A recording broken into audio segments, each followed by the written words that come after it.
Hey Addicts, welcome back to another TV show review, and today we're talking about The Punisher Season 2, and I'm excited to talk about the Season 2 because I just got a lot to say, and we're going to dive into it. I came prepared. I'm not wearing a Punisher shirt, but I am wearing another kind of skull in mine. So with that being said, let's get into it. So going over some of the returning characters and new characters, I'm not going to, I'm going to, like, the newer characters, I'll give a brief description of who they are, but I'm mainly just going over how I felt about them in this season. With Jon Bernthal as Frank Castle, still nailing it out of the park. He does a phenomenal job throughout this entire season. We get this new character, Amy. I'll talk a little bit about that when I'm going over the plot of this season. But I think that she is a great new character that adds a bit of a polar opposite playoff with Frank. And then you get Billy coming back.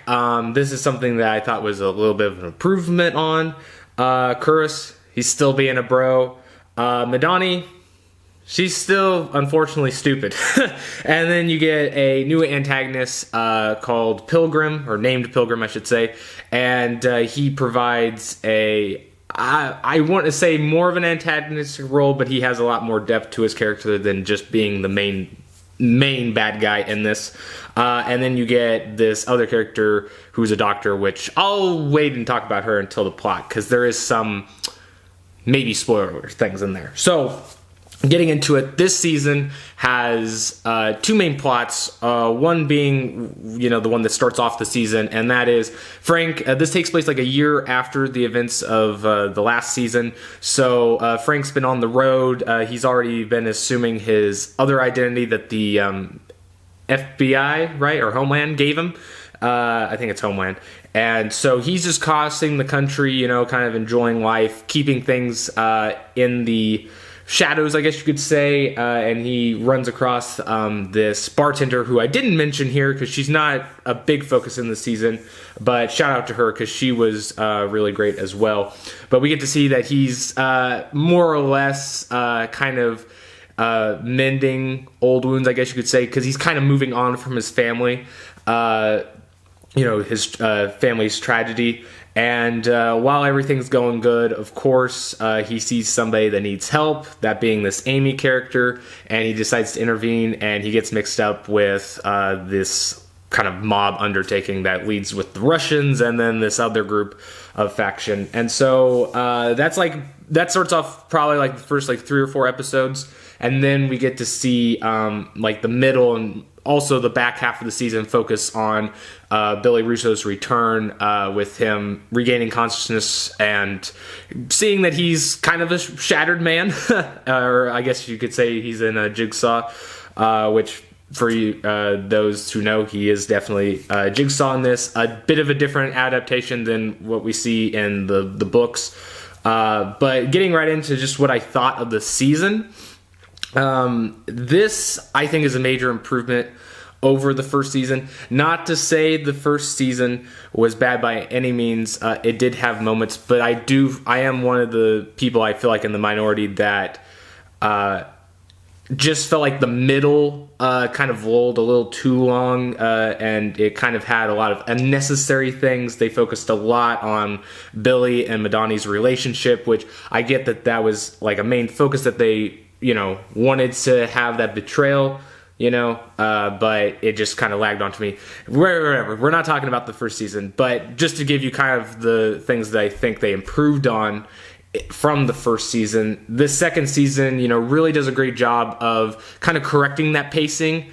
It does suffer a little bit here and there, but overall, I think it was done really well in terms of laying out the different storylines that are going on in this season, because there is a lot more than I feel that were in the first season. And also with the characters are worked on quite a bit more, at least the existing characters. If we got Frank, and like I said, kind of seeing that he's trying to move on, but that he's accepting that him being the Punisher and him being Frank Castle is one and the same, and that's how he's always been. So you got that kind of dynamic, that internal struggle, and then there's also a psychological battle or attack that he has later on in the season. And then you get to see Billy, which I think a lot of people were kind of worried about having it more of a psychological aspect and not that he has an actual physical, problem with his face being screwed up, which at times it does feel a little weird that somebody is so insensitive about scars, or like they were able to fix it but just leave those a little bit. So there are times, where it's like, you get that where it's like, oh yeah, that stands out. But at the same time, I think a lot of the story benefited from having it being an internal, like, psychological struggle, because I felt like, not to say that Billy's story wasn't good enough for the first season, but it was probably like the weakest aspect of it, because it's like, oh, like betrayal from a close friend, we've seen that a lot, and I didn't think that they really did it in a way that made it unique or stand out from other ones that I've seen in shows. And so in this season, I think it tackles it in a much more intriguing way, having it to where, he's still the same person in that he's willing to go, past these boundaries to, inflict harm to people, but he still in his mind feels like these people are his family, and that they, that he can trust them. And knowing, forgetting all of the stuff that happened in the first season, I think that plays a really interesting dynamic, and how he plays out with Curtis and Frank. Which, speaking of Curtis, he doesn't have too much going on in this season, but he definitely has a bigger role than in the first season. So if you guys really liked him, he's back, and he's still being a bro in the best way he can without causing too much PTSD to himself. Another great thing, that I think really helped was the addition of the newer characters. We get to see Amy, which for the life of me, I cannot pronounce this chick's name, but shout out to her, because she did a really great job in this season, I felt like. And at the beginning, I felt like, oh, this might be a problem because of kind of like how she portrays herself as, but then you really get to open up to her and, get to see her backstory, get to see like her motives, and then the way that her relationship plays with Frank. I really do love that. It's something that, I would really like to see in future seasons, if they do that, or if they decide to bring her back, which they probably won't, because they finished it out, but just saying that it would be cool, because that's how much I liked it. But getting on to some of like the antagonist side, so we have Billy does serve as a big part of like the middle and the later half, since we had a whole other season kind of building him up to this moment. But I think a lot of the ones that shine more than him in some ways is Pilgrim. This is an antagonist that is part of like the first plot we're introduced to, and I really like the complexity of this guy's character and his background. I think the guy did a great job. I know I've seen him in other stuff, but I just really like how they played out his ending too. And I was really hoping for that kind of an ending, and they did it, so I was happy. Krista is a doctor assigned to Billy that's supposed to help him like rebuild his mind. And this character, man, I despise this character. And it's not because, she does do some stupid stuff, but you think it's just stupid, but then you're like, oh no, it goes a lot deeper than that. But the reason why I despise her is just because of I don't want to give anything away, but she does have a dark side to her.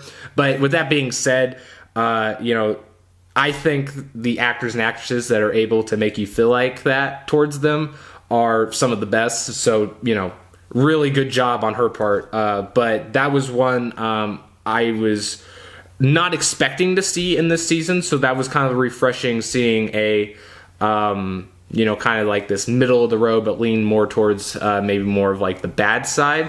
And I'm curious to see if they'll play on that later in the seasons, if they get the opportunity, and, where she'll fit in there.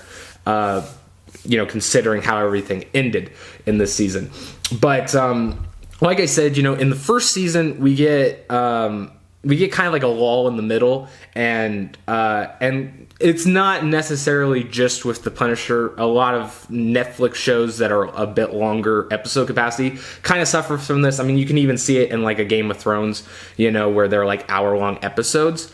And so like when you have something that doesn't have a lot of action maybe, or, a lot of big story elements going on, it can feel like a drag on when, like maybe just 2 or 3 episodes are not doing anything, and that's like 2 or 3 hours, So that was kind of a problem that was in the first season. I think it still has that problem a little bit in this season, but it is a lot better because, like I said, even though the storyline from season 1 isn't as interesting to me, with those characters, it is something I think they improved on. So that was nice seeing, that they had improved it when they did focus on it. The other half, the one that we start off with, seeing Amy and like these, I don't know what you would call like Nazis almost. That's kind of how they like portray them.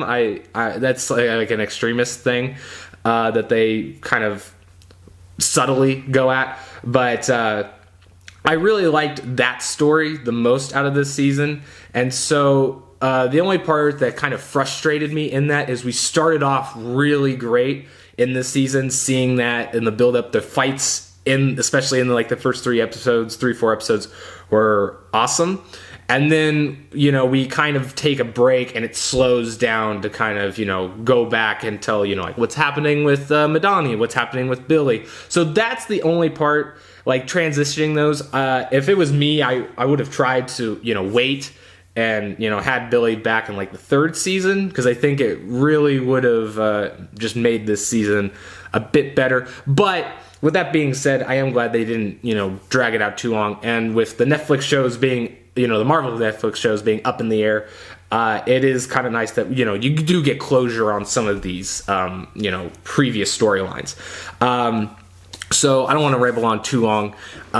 For my rating, I got to give this a Gotta Have It. It was really great. It was an improvement. The first season had a lot of cool choreographed fight scenes and gun shooting.